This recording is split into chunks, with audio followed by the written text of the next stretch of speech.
இந்த கர்ப்பிணி தாய்மார்கள் பாலூற்று தாய்மார்களை பொறுத்த வரைக்கும் பிரபல்யமாக தாரகுத்னியிலே ஒரு செய்தியை சொல்வார்கள். ரசூலுல்லாஹி ஸல்லல்லாஹு அலைஹி வஸல்லம் அவர்கள் பிரயாணியை விட்டும் அதுபோல பாலூட்டும் தாய்மாரை விட்டும் அதுபோல கர்ப்பிணி தாயை விட்டும் அல்லாஹு தாலா அந்த நோன்புடைய கடமையை எடுத்து விட்டதாக ஒரு செய்தி சொல்வார்கள். இந்த செய்தியை பொறுத்த வரைக்கும் முல்தரிபான பலகீனமான அதாவது குழப்பங்கள் அறிவிப்பால் வரிசையில் நிறைந்த ஒரு செய்தி இது.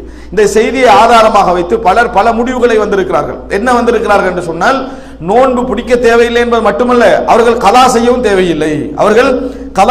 தேவையில்லை. ஏனென்றால் அல்லாஹு தாலா கர்ப்பிணி தாயையும் பாலூட்டும் தாய்மாரையும் விட்டு நோன்பை எடுத்து விட்டான் என்ன செய்கிறது இந்த ஹதீஸ் சொல்லுகிறது. எனவே அவர்கள் நோன்பே பிடிக்க வேண்டிய அவசியம் இல்லை, கலாவும் செய்ய வேண்டிய அவசியம் இல்லை, ஃபித்யாவும் கொடுக்க வேண்டிய அவசியம் இல்லை. இந்த ஹதீஸை வைத்து என்ன செய்வார்கள் சொல்வார்கள். இந்த ஹதீஸ் பலகீனமான குழப்பங்கள் அறிவிப்பால் வரிசையில் நிறைந்த ஒரு செய்தி என்பதை நாம் என்ன செய்ய வேண்டும், புரிந்து கொள்ள வேண்டும்.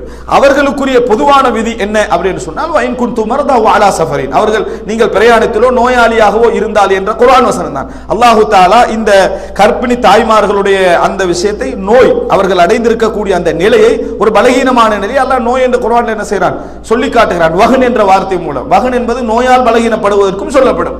அல்லாஹு தஆலா சொல்கிற நேரத்தில் அந்த தாய்மார்கள் வஹ்னன் அலா வஹன், அதாவது பலகீனத்துக்கு மேல் பலகீனமாக அவர்கள் என்ன செய்தார்கள், அந்த குழந்தையை சுமந்தார்கள் அப்படின்னு அல்லாஹ் தஆலா குர்ஆனிலே சொல்கிறான். ஹதீஸிலே பார்க்கிறோம், ரசூலுல்லாஹி ஸல்லல்லாஹு அலைஹி வஸல்லம் அவர்கள் மதீனாவிலே இருந்து வந்து மக்காவிலே ஹிஜ்ரி 7ஆம் ஆண்டு உம்ராவை கதா செய்வதற்காக வருகிற நேரத்தில் மக்கத்து காபிர்கள் பேசிக்கொண்ட ஒரு செய்தி வரும். அதில் என்ன சொல்வார்கள் என்றால், வஹனத்ஹும் ஹும்மா யத்ரிப், மதீனாவுடைய காய்ச்சல் இவர்களை வகன் பண்ணிவிட்டது, மதீனாவுடைய காய்ச்சல் இவர்களை வகன் பண்ணிவிட்டது, பலகீனப்படுத்தி விட்டது என்று காய்ச்சல் பலகீனப்படுத்திய அந்த வார்த்தை கூட எது வருகிறது, வகன் என்ற வார்த்தையை ஹதீஸிலே நாம் என்ன செய்கிறோம் பார்க்கிறோம். எனவே வகன் என்பது ஒரு இயலாத நிலை, ஒரு அவர்களால் முடியாத நிலை.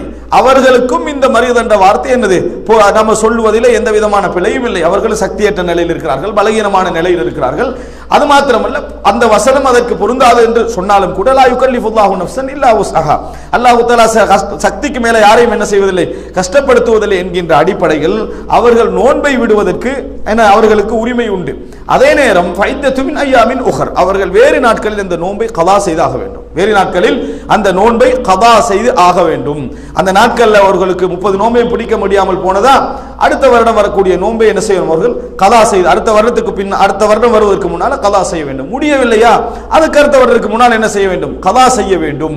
சிலருக்கு இதிலே ஒரு கேள்வி இருக்கிறது. என்ன அப்படின்னு சொன்னால், சில பெண்கள் அடிக்கடி பிள்ளை பெற்றுக் கொள்வார்கள், பால் ஊட்டுவார்கள், இப்படியே போனா 4-5 வருஷம் என்னது நோன்பு பிடிக்க முடியாமல் போய்விடுமே, இவர்களுடைய சிச்சுவேஷன் என்ன அப்படி என்று ஒரு கேள்வி இருக்கிறது. இந்த கேள்விக்கான காரணம் 2. ஒன்று, அடுத்த ஷாபானுக்குள்ளே முழு நோன்பையும் பிடித்து விட வேண்டும் என்கின்ற நம்பிக்கை சில இடத்தில் என்ன செய்கிறது இருக்கிறது. அதாவது இந்த நோன்பை, விடுபட்ட நோன்பை அடுத்த ஷாபானுக்குள்ள என்ன செய்யணும், முழுமையாக பிடித்து விட வேண்டும் என்கின்ற நம்பிக்கை இருக்கிறது. ஆனால் இது தவறு. முழுமையாக பிடிக்க முடிந்தால் அதுதான் ஒரு முஃமின் செய்ய வேண்டிய வேலை. அதாவது கடமையான நோன்பை சுன்னத்தான நோன்புகளை விட முற்படுத்தி விட வேண்டும். ஷவ்வாலுக்குள்ளேயே இந்த ரமலானுடைய நோன்பை கதா செய்ய முடியுமா என்றால் அதான் சிறந்தது. என்றால் நமது பாரங்களை நமது கடமைகளை வைத்துக்கொண்டு நாம் மரணிக்க கூடாது.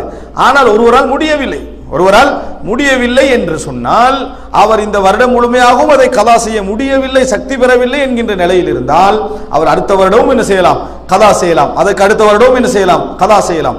ஆயிஷா ரலியல்லாஹு அன்ஹா ஒரு செய்தி சொல்கிறார்கள், நான் ரமலானுடைய நோன்பை அடுத்த ஷாபான் வரை, வரக்கூடிய ஷாபான் வரை எனக்கு கதா செய்ய முடியாத ஒரு நிலை என்ன செய்ய இருக்கிறது, ஷாபான்ல தான் என்ன செய்வேன், நான் கதா செய்வேன் என்றால் அது அர்த்தம் ஷாபானுக்குள்ளேயே கதா செய்து ஆக வேண்டும் என்பதல்ல. ஆயிஷா ரலியல்லாஹு அன்ஹா அவர்கள் ஷாபானுக்குள்ளேயே கதா செய்ய நினைத்திருக்கிறார்கள் அர்த்தம். ஆயிஷா ரலியல்லாஹு அன்ஹா அவர்கள் அடுத்த ஷாபானுக்குள்ளேயே கதா செய்ய வேண்டும் என்று நினைத்திருக்கிறார்கள். அந்த ஷாபான்ல தான் அவங்களுக்கு கதா செய்ய கிடைக்கிறது. மற்றபடி அந்த ஷாபானுக்குள் கதா செய்தான் ஆக வேண்டும், இல்லாது விட்டால் வேறு எந்த வழியும் இல்லை என்று குர்ஆனிலோ சுன்னாவிலோ நேரடியான இந்த செய்திகளும் இல்லை.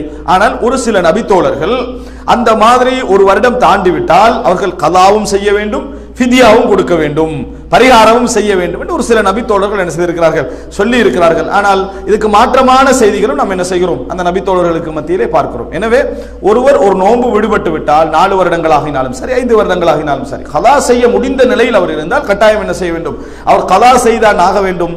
எந்த பரிகாரமும் செய்ய வேண்டிய அவசியம் இல்லை.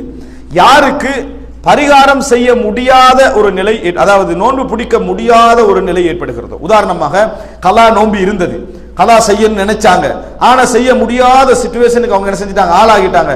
அதுக்கு பின்னால நோன்பே பிடிக்க முடியாத நிலைமை அவங்களுக்கு என்ன செஞ்சுட்டு வந்துட்டு என்று சொன்னால் அப்ப என்ன செய்யலாம், அவர்கள் அதுக்கு பதிலாக ஒரு நோன்புக்கு பதிலாக ஒரு ஏழைக்கு என்ன செய்யலாம், உணவை பரிகாரமாக செய்யலாம் என்பதை நாங்கள் புரிந்து கொள்ள வேண்டும். அடுத்ததாக இந்த கர்ப்பிணி தாய்மார்கள், பாலூட்டும் தாய்மார்கள்லயே வரக்கூடிய இன்னொரு கேள்வி என்ன அப்படின்னு சொன்னால், சில தாய்மார்களுக்கு பால் ஊட்டினாலே நோன்பு முறிஞ்சிரும் என்ற நம்பிக்கை என்ன செய்து இருக்குது. பால் ஊட்டினாலே நோன்பு முறிந்து விடும். பால் ஊட்டுவதால என்ன செய்யாது, நோன்பு என்பது முறியாது. ஒரு நபித்தோழர் சொல்கிறார், அதாவது உது என்பது எப்ப முறியும் என்றால் உடலிருந்து வெளியே போற நேரத்துல உது என்ன செய்யும், முறியும். நோன்பு எப்ப முறியும் என்றால் உடலுக்கு உள்ளுக்கு போற நேரத்துல தான் என்ன செய்யும், நோன்பு முறியும். இது அடிப்படை. வாய் வழியாக இதெல்லாம் உணவாக போகிறதோ, நவீன சில சப்ஜெக்டுக்கு பின்னால வருகிறேன், எது போகிறதோ அது உணவை என்ன செய்யும், நோன்பை முறிக்கும். எது வெளியாகிறது அது உதுவை என்ன செய்யும், முறிக்கும். அப்படி என்றது நாம் என்ன செய்ய வேண்டும், புரிந்து கொள்ள வேண்டும். காரணம், இறைச்சி திண்டா உது முறியும் என்ற நம்பிக்கை இருக்குது. அது உள்ளுக்கு போறது, நோன்பு தான் முறியும். நோன்பு தான் என்ன செய்யும், அதுக்கு முறியும் என்பதை நாங்கள் புரிந்து கொள்ள வேண்டும். இது கர்ப்பிணி தாய்மார்கள், பாலூட்டும் தாய்மார்கள் சம்பந்தமாக பெரும்பாலும் கேட்கப்படுகின்ற கேள்வி. அவர்களை இன்னொரு கேள்வி இருக்கிறது என்னன்னு சொன்னால், நோன்பு இப்படியே சேர்ந்தா ஒரு 4 வருஷத்துல நோன்பு சேர்ந்துன்னு வைங்களேன், அப்போ என்ன அவர்கள் கிட்டத்தட்ட 120 நோன்பு என்னது பிடிக்க வேண்டிய ஒரு நிலைமை இருக்கிறது என்ற ஒரு கேள்வி இருக்கிறது. ஆனா பெண்களை பொறுத்த வரைக்கும் பொதுவாக அதாவது 4 வருடத்து நோன்பு 120 என்று சொன்னால் அதுல 40 நம்ம கழிச்சிடணும். வளமையா அவங்க ஒரு வருஷத்துல 10 நாள் என்ன செய்ய மாட்டாங்க, நோன்பு பிடிக்கக்கூடிய வாய்ப்பு அவர்களுக்கு இல்லை. அவர்கள் கலா செய்தான் ஆகுவார்கள். எனவே 80 நோன்பு தான் அந்த இடத்துல என்னது கணக்கு. இதுல நீங்க பாத்தீங்கன்னு சொன்னால் ஒவ்வொரு மாதமும் 3 4 நோன்பு பிடித்தா கூட 10 மாசத்துல 40 நோன்பு என்ன செஞ்சிடலாம், நாங்கள் முடித்து விடலாம். 10 மாதத்தில் 40 நோன்பை அவர்கள் முடித்து விடலாம். அதே நேரத்தில் பாலூட்டும் தாய்மார்கள், அதாவது பாலூட்டும் தாய்மார்களை பற்றிய கேள்வி ஒரு 100 வருஷத்துக்கு முந்தி கேட்டா மிகவும் நியாயமாக இருக்கும். இப்ப பெரும்பாலும் 100% தாய்ப்பாலை என்ன கொடுப்பது கிடையாது என்கின்ற ஒரு சிச்சுவேஷன்ல இருக்கு. எல்லாம் புட்டிப்பால் அல்லது என்னது பால்மால் இருந்து என்ன செய்யறாங்க, கொடுத்து கொண்டிருக்கிறார்கள். அவர்கள் எந்த பலகீனமும் அடைகின்ற நிலை அவர்களுக்கு கிடையாது என்கின்றதை நாம் என்ன செய்ய வேண்டும், புரிந்து கொள்ள வேண்டும்.